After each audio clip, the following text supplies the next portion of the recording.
What happens when planning gets in the way of our work?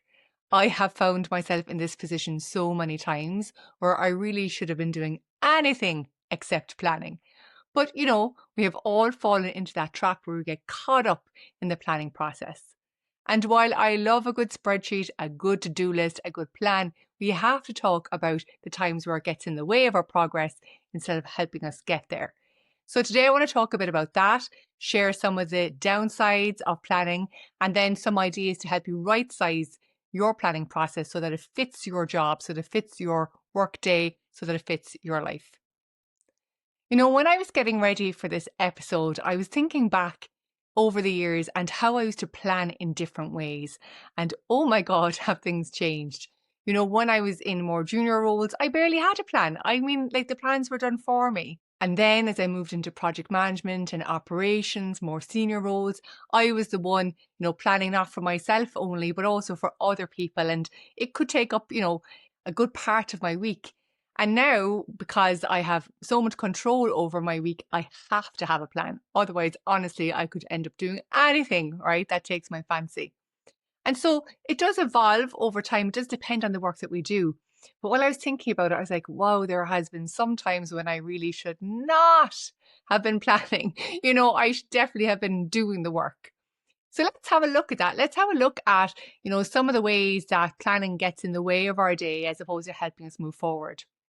And I kind of found or settled on 3 different scenarios. And I'm sure, like me, you will find yourself in one of these, if not more. So the first is this idea of procrastinating. I love that phrase. It's the idea that we would rather plan than do anything else. I think it was another alternative to procrastinating, where you would rather go baking cakes than doing what you need to be doing. So I would often find myself procrastinating when I was facing a really challenging task. I remember my first job after college, I was put into an IT team and I fell into the project management role. And there's this really big project, which is really, really cool. But I knew nothing about the technical side. Like I really didn't have a clue. And so instead of taking a wrong step or making the wrong decision, I just kept on planning. Those plans got more and more detailed, more color coded, more dependencies, more everything. And I would do all of that rather than give direction, make a decision and try to move things forward. Now, the thing about that is like, it did look like I was making progress, but sure, we both know I wasn't. And inevitably, management started asking, where is the project? Like, why isn't the work happening? And so my procrastinating put a huge amount of pressure on me in the later stages and on the people who I was planning for. So definitely I find if work is very, very challenging or if we're worried about doing the wrong thing, we can find safety in the planning stage. But I also found that we procrastinate when things are boring. I'm talking about updating those big spreadsheets. I'm talking about having to do our expenses. I'm talking about those tasks that just, I don't know, they just drain our brain, and we would again rather, color code a monthly plan or find a new system for doing something. We'd rather do anything novel than the tedious task. But look, the expenses have to be done at some stage. The file has to be updated at some stage. And again, I found myself so many times being under silly pressure, really, to update and do these tasks when they could have easily been done earlier in the week. But I had been too busy planning. So procrastinating is definitely a trap I find lots of us fall into if you're a planner by nature like myself. And so if that resonates with you, I'd ask you just to kind of check in with yourselves next time you're planning to say, is this the best use of my time right now? Now, the second reason we plan, and I suppose it's linked to that in the first, could be just to feel productive. Like when when there's a lot going on, maybe we want to feel like we're making progress. And again, like if you spend the time to take a look at the goal you're working towards, or maybe it's just a regular working week or working month, and you create a good solid plan, then you've created a document or you've updated the system. And so, yes, you've done something tangible, but you haven't actually done the work. And, I was in a role a good few years back, and to be quite honest with you, I wasn't really contributing to the team. My project wasn't as visible as I wanted it to be, and I just felt like I wasn't making that contribution. And so doing the planning making the plans helped me feel like I was doing stuff. I was doing something and I could then share that plan, and that's about all I could do in that stage. So it gave me a superficial sense of progress, as we'd say. So again, if things are stalling in your work, if you're spinning your wheels in your business, maybe you find yourself planning and over planning so that you can feel you're doing something.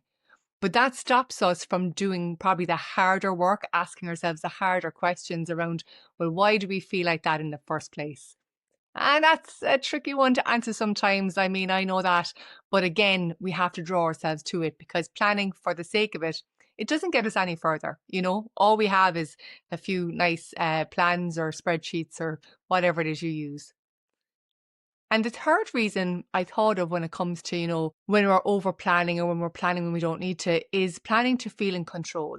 And what I mean by this is there have been times in my careers, I'm sure there are times in your career, in your working day, that things feel uncertain, that there's a lot of instability, that there's a lot of change, and there's very little that you can do about it. There's things that other people are taking care of, or there's other external factors, and you can't really influence them as much as you'd like. And so when I've been in those situations in the past, I've created a plan for my little tiny corner of the world, to do what I can among all of that. And I don't think there's anything wrong with that. In fact, I find it incredibly helpful. But the downside is, again, if I spend all the time on the planning and not enough time on taking the action that I've identified as being in my control. So yeah, I think sometimes we are planning so we can feel more in control of an uncontrollable situation or environment. And I'm sure there's so many other reasons why we over plan or, plan too extensively. And, if you have any ideas on that, I'd love to hear from you. Do let me know. But I think the final situation for me where I think, we could be planning too much is planning in really variable or volatile times, if you're in a situation, it could be your job, the kind of work that you're in, or just the kind of stage of work that you're in. And there's a lot of uncertainty in the sense that things just change a lot day to day. It's the nature of it. Maybe you work in customer service, you don't know what calls are coming in. Maybe you work in a very responsive role, you don't know what situation's coming at you. Then again, planning for that is almost planning to fail, because if you try to lay out a day and your role is very reactive and responsive, then the plan is probably going to be thrown up in the air by the time you get your first coffee. So again, why are we doing that? Is it, again, to feel in control? Is it to feel that we're being productive? Is it because we're avoiding something else? Or is it just because we're in the habit of planning? So while you are making your plans, I want you to stop and ask yourself, am I doing enough of this, or am I doing too much of it? Like, could I scale back the planning and still work very effectively? Because I think we need to find that balance, because there are so many benefits to having a plan when it's done right. So first of all, it helps focus our efforts, which is really important. As I've said, my role, I have so much freedom over what I do. That means I could be doing anything if I didn't make a plan. So very, very important. Depending on how much autonomy you have over your day, the more of a plan you'll need to keep yourself on track. It helps us communicate better with other people. Once you know what you're doing, you can let your colleagues know, you can let maybe your family know, team members know, whoever you need to share information with, you have a better idea of what's going on with you, so you can help them plan on their side. And the third thing is you can track your progress. So if you have a plan, then you'll know if you are on track or not. Are you making headway towards that goal or not? And again, that can motivate you or can get you back on track. So planning is good. But what we want to do is make sure we're right-sized to your situation. So it's not too much, not too little, kind of like the Goldilocks approach to planning, if you were to kind of think of it that way. And so here's the approach that I recommend. First of all, plan as you go. What I mean by that is if, for example, you get invited to a meeting at work, when you accept that meeting at the same time, put some time in your calendar for prep for the meeting, a little bit of time the day after for post-meeting follow-up. Okay, so we're literally planning as we go.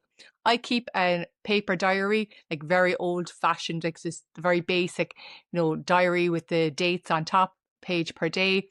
And if I have a task, then I just write it directly onto the day that I'm planning to do it. Okay, so very much as the work comes in, put it on the list or put it into the calendar.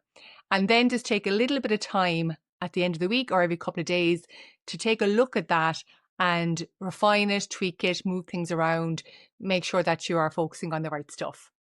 Now, if you don't plan at all, like if you are just not a planner, I think that if you plan as you go and then just spend 5 minutes scanning your calendar, scanning your diary or your to-do list, whichever you use, and just tweaking things, that's going to give you a big advantage.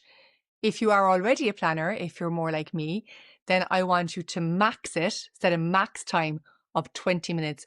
Really, I have learned from experience that most of the time, 20 minutes a week is plenty for refining your plan for the week ahead, all right? And again, if it's going to take longer than that, I'll just be asking yourself, why? Is there a real benefit to spending more time? So the minimum amount of time is 5 minutes, the maximum amount of time is 20 minutes, and we're planning as we go all week long to make the process just easier, okay? And the final thing I'd like you to do is take a few minutes at the end of the week and compare your plan to reality. Like, did it unfold as you expected? Probably not. And if not, then what got in the way? And is that something you can control next week, or is it something you have to accept? Is it a once-off? Is it a bigger problem? Just take a few minutes to think about that and adjust accordingly. So again, not a big heavy lift, just a few minutes just to kind of take a look at things and say, can I change anything next week? And that's plenty. Like, that's enough for most of us most of the time. Now, the great thing about this is there's no perfect day to either start planning or to adjust your planning process. So why not start today, okay? Choose either a min time or a max time and just see how you go. See how it changes the shape of your week and how it helps you move forward towards whatever goals it is you're working towards. Well, that's it from me for this episode. I hope you found it helpful and that it helps you reevaluate your approach to planning. And of course, I'll see you in the next one. Talk to you then. Bye.